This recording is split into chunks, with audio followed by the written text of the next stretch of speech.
আমি কয়াগুছি অঞ্চলৰ ৰাইজে আৰু কয়াগুছি কেৱল ক'লে ভুল হ'ব, বৃহত্তৰ কয়াগুছি অঞ্চলৰ ৰাইজে 2016 চনত কয়াগুছি গ্ৰন্থ আৰু বাণিজ্য মেলা আৰম্ভ কৰিছিল আৰু এইবাৰ আমি নৱম বছৰত ভৰি দিছোঁ। কয়াগুছি গ্ৰন্থ আৰু বাণিজ্য মেলাৰ যেতিয়া জন্ম দিয়া হৈছিল তেতিয়া এই অঞ্চলৰ সন্মানীয় ৰাইজসকলে, সন্মানীয় বুদ্ধিজীৱীসকলে, সন্মানীয় ছাত্ৰ ছাত্ৰীসকলে, সন্মানীয় শিক্ষাগুৰুসকলে এটাই লক্ষ্যৰ উদ্দেশ্য আগত ৰাখিছিল, শিক্ষাৰ ক্ষেত্ৰত আমাৰ এই অঞ্চলখনক আগুৱাই লৈ যাব লাগে।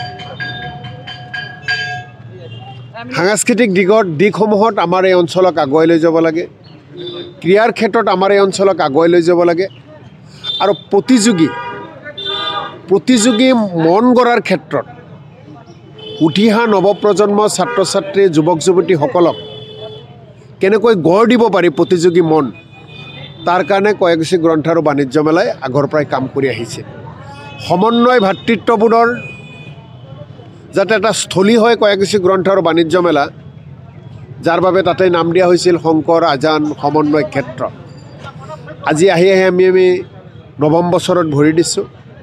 প্ৰতিটো বছৰে আমি নতুন নতুন কাৰ্যসূচী ইয়াৰ লগত যোগ দি আছোঁ আৰু ৰাইজৰ আশীৰ্বাদত, ৰাইজৰ সহযোগিতাত আজিৰ তাৰিখত অসমৰ ভিতৰত কয়াগুছি গ্ৰন্থ আৰু বাণিজ্য মেলা এটা উল্লেখযোগ্য অনুষ্ঠানত পৰিণত হৈছে। আমি যোৱা বছৰ 8ম বছৰৰ পৰা কয়াগুছি গ্ৰন্থ আৰু বাণিজ্য মেলাত আমি প্ৰতিভা সন্ধান পৰীক্ষাৰ প্ৰথম আৰম্ভ কৰিছোঁ। প্ৰথম বছৰৰ সাফল্যৰ পিছত এবাৰ দ্বিতীয় বছৰৰ কাৰণে আমি 1 ডিচেম্বৰ তাৰিখ অৰ্থাৎ আজিৰ দিনত কয়াগুছি গ্ৰন্থ আৰু বাণিজ্য মেলাৰ উদ্যোগত প্ৰতিভা সন্ধান পৰীক্ষাৰ আয়োজন কৰিছোঁ আৰু 15টা মিনিট বাকী আছে। 15 মিনিট পিছত পৰীক্ষা আৰম্ভ হ'ব। ইতিমধ্যে আপোনালোকে দেখিছে অসমৰ বিভিন্ন প্ৰান্তৰ লগতে বৰপেটা আৰু বজালী জিলাৰ বিভিন্ন প্ৰান্তৰ শিক্ষানুষ্ঠানৰ পৰা ছাত্ৰ ছাত্ৰীসকল আহি আমাৰ 15টা পৰীক্ষা কেন্দ্ৰত সকলো পৰীক্ষাৰ্থী বৰ্তমান সাজু হৈছে।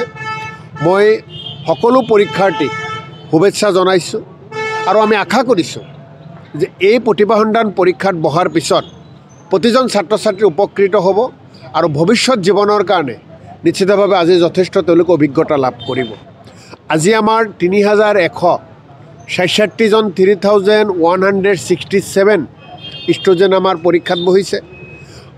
বৰপেটা জিলা আয়ুক্ত ডাঙৰীয়া, বৰপেটা জিলাৰ আৰক্ষীক অধীক্ষক ডাঙৰীয়া আৰু আমাৰ এই 15টা শিক্ষানুষ্ঠানৰ লগতে কয়াগুছি অঞ্চলৰ যিসমূহ সন্মানীয় শিক্ষাগুৰুৱে বিভিন্ন শিক্ষানুষ্ঠানত কাম কৰে, সকলো শিক্ষাগুৰুসকলে আমাৰ এই যিটো প্ৰচেষ্টা, এই প্ৰচেষ্টাৰ লগত সকলে সহযোগ কৰিছে, পৰামৰ্শ দি এই পৰীক্ষা আগবঢ়াই লৈ যোৱাৰ ক্ষেত্ৰত তেওঁলোকে সহযোগিতা আগবঢ়াইছে। বিভিন্ন বেচৰকাৰী শিক্ষানুষ্ঠানৰ শিক্ষাগুৰুসকলে আৰু বেচৰকাৰী অনুষ্ঠানৰ সমূহ যিসকল বিদ্যালয় পৰিচালনা কমিটিয়ে আমাৰ প্ৰতিভা সন্ধান পৰীক্ষা পাতাৰ ক্ষেত্ৰত যথেষ্ট সহায় কৰিছে। মই সকলোকে ধন্যবাদ আৰু কৃতজ্ঞতা জ্ঞাপন কৰিছোঁ। আমি যেতিয়া মেট্ৰিক পৰীক্ষা হয় তেতিয়া কয়াগুছি বা আমাৰ অঞ্চলত এটা উখল মাখল এটা পৰিৱেশ, এটা উচ্চমুখৰ পৰিৱেশ হয়। কিন্তু আজি আপোনালোকে যেতিয়া ৰাতিপুৱাৰ পৰাই দেখিছে কয়াগুছি অঞ্চলত গোটেই উৎসৱমুখৰ এটা পৰিৱেশ হৈছে। দূৰ দূৰণিৰ পৰা মা দেউতাসকলে আহি, গাৰ্জেনসকলে আহি নিজৰ সন্তানসকলক লৈ পৰীক্ষা কেন্দ্ৰত আহি ভিৰ কৰিছে। কাৰ কোনটো পৰীক্ষা কেন্দ্ৰত পৰিছে, কোনটো ৰুমত পৰিছে তাৰ কাৰণে সকলোৱে ব্যস্ত। গতিকে কয়াগুছিত এনেকুৱা এটা পৰিৱেশ দেখি বিশেষকৈ প্ৰতিজন গাৰ্জেন, প্ৰতিজন মা দেউতা নিজৰ সন্তানসকলক লৈ আহি তেওঁলোকক এটা প্ৰতিযোগী মন যাতে গঢ়িব পাৰে, সেই ক্ষেত্ৰত যিটো দেখুৱাইছে গাৰ্জেনসকলে, মা দেউতাসকলে, মই সকলোকে ধন্যবাদ জনাইছোঁ। আৰু এনেকুৱা ব্যৱস্থাপনাৰ মাজেৰে এনেকুৱাভাৱে যদি সকলোৱে যতন লয় বা সকলোৱে নিজৰ সন্তানসকলক আগুৱাই লৈ যায়, নিশ্চিতভাৱে শিক্ষাৰ ক্ষেত্ৰত আমি যথেষ্ট সফল হ'ব পাৰিম।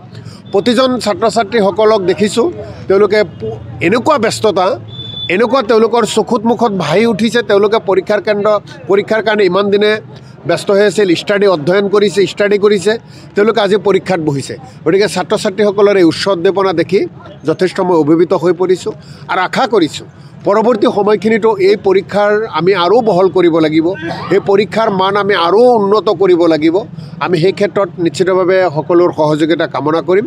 আজি এজন এই অঞ্চলৰ সন্তান হিচাপে, এই সমষ্টিৰ বিধায়ক হিচাপে মই যথেষ্ট উৎফুল্লিত আৰু কয়াকুছি গ্ৰন্থ আৰু বাণিজ্য মেলাৰ এজন কৰ্মকৰ্তা হিচাপে আজি যথেষ্ট সুখী মই ভাষাৰে প্ৰকাশ কৰিব পৰা নাই আহি থকা সময়ত প্ৰতিভা বিকাশৰ ক্ষেত্ৰত কয়াকুছি গ্ৰন্থ আৰু বাণিজ্য মেলাই সদায় কাম কৰি আছে আৰু আহি থকা সময়ত কাম কৰি যাব আমি দেখিছোঁ আপোনালোকে ন চিন্তা কৰিছে প্ৰতি বছৰে প্ৰতিভা সন্ধান পৰীক্ষা কিন্তু যি বিশাল আয়োজন কৰিছে আমি দেখিছোঁ কালিৰে পৰা বহুত দূৰ দূৰণিৰ পৰা অভিভাৱকসকল তেওঁলোকে আহি কয়াকুছিত সমবেত হৈছে আপোনালোকে যথেষ্ট সহায় সহযোগিতা কৰিছে তেওঁলোকে আপোনালোকক ধন্যবাদ দিছে মই এইকাৰণেই কৈছোঁ যে এই আমাৰ অঞ্চলৰ ৰাইজৰ সহযোগিতা অবিহনে এয়া কেতিয়াও সম্ভৱ নহয় এই যে পৰীক্ষাৰ আমি আয়োজন কৰিছোঁ যেনেকৈ আপোনাৰ সেৱাই পৰীক্ষা আয়োজন কৰে তেওঁলোকৰ এটা পাৰ্মানেণ্ট তেওঁলোকৰ গোটেই ছিষ্টেম আছে কিন্তু আমাৰতো কোনো ছিষ্টেম নাই গতিকে এইখিনি কৰাটো 3163জন ছাত্ৰ ছাত্ৰীক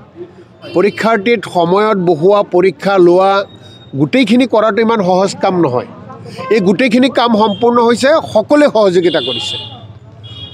সহযোগিতা কৰিছে তাৰ কাৰণে সম্ভৱ হৈছে গতিকে আমি ইয়াক আৰু নৰূপ দিয়াৰ কাৰণে ইয়াৰ মান আৰু বৃদ্ধি কৰাৰ কাৰণে কয়াকুছি গ্ৰন্থ আৰু বাণিজ্য মেলাই আহি থকা সময়ত কাম কৰিব